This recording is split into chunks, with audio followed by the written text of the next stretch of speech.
is 8:21. You're watching Q13 Fox News this morning. Since the attacks of 9/11, the American Muslim community has taken a lot of heat. One complaint is that the moderate and reasonable Muslims are being drowned out by the violent acts of extremists who essentially hijack their religion.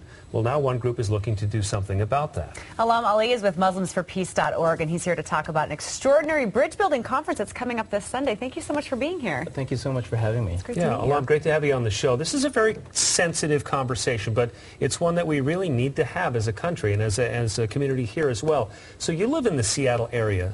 Take me back to how your life changed after 9/11. How were you looked at before? How have you been treated since? Yeah, I mean, as we all know, that 9/11 was a significant inflection point in sort of the history of the world, and specifically with Muslims. The perception of people looking at us, and so also our self-image, changed significantly there. We're more conscious about who we are, how we project ourselves, and really, in a way, it took us back to our faith, in our identity of who we are as Muslims. Now, during those following years, a lot of people became very sensitive in terms of trying to identify and understand who we are and define ourselves. And I think it took us a little time to define who we are and then start to come out and say, this is what Islam is, right? And we know that, people have hijacked this religion in terms of extremism. And so we are now speaking out and being very forthright about the truth of Islam. So can you break down for us what Muslims for Peace is all about, and what's going to be talked about? What's the focus of this Sunday's conference? So this Sunday's conference is around loyalty to one's country.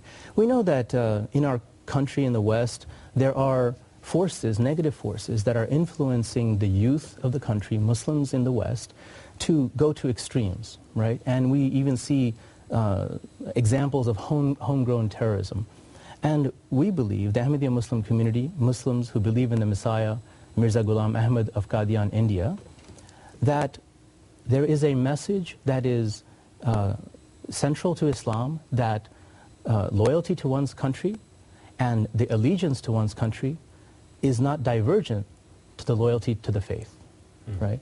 And that, in fact, not divergent, but it is central, that to be a Muslim, you must be loyal to one's country. So that's what this conference seeks to explore and explain to our Seattle community. Is that the big message that you want people to come away with? Because I think a lot of people don't understand what Islam is all about. Very briefly, what does Islam stand for, and how did it get so perverted by these extremist groups? Yeah.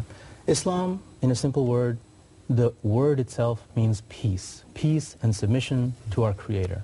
That is simply it.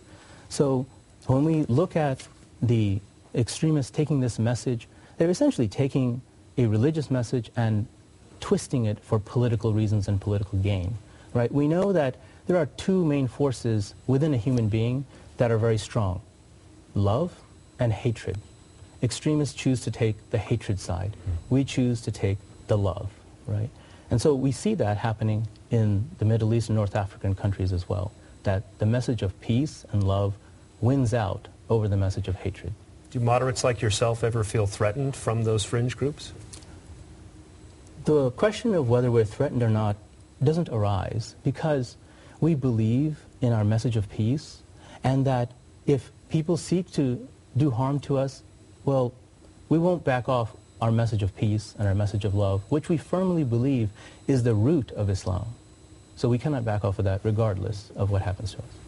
So we have a picture that we want to show, and this is of your group's leader. And what do you have to say about this? Because it's all about building bridges between faiths, obviously. Right. And in discussing this picture and what it means to you, what is your take on what's happening overseas right now?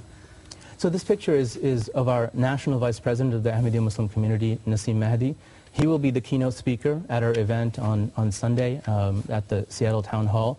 And this is with one of our Jewish rabbi friends at one of our Muslims for Peace conferences. And this really exemplifies the type of grassroots work that we've been doing throughout the country with our fellow religious colleagues who share a similar type of belief of peace and community building. So we're just about out of time. I've got to ask you quickly, though, what can we non-Muslims do about all this? I feel helpless when I see people being mistreated. What can I do? I think the key thing is to reach out to your Muslim neighbors. We live in the community, we're your neighbors. Reach out to us, get to know us, or get to know me as a person, my family. And then once you know us, then you can go out and spread the word to your neighbors, right? Who are these people truly? This is the only way and the true way to combat extremism in our community. Wow. Alam Ali, thanks so much for stopping by. Keep up the good work. Thank you so much. It's great to see you. Thanks so much. And the Muslims for Peace Conference is going to be, as Alam said, Sunday evening, 5 o'clock, Town Hall here in Seattle. If you want to get more information, go to townhallseattle.org.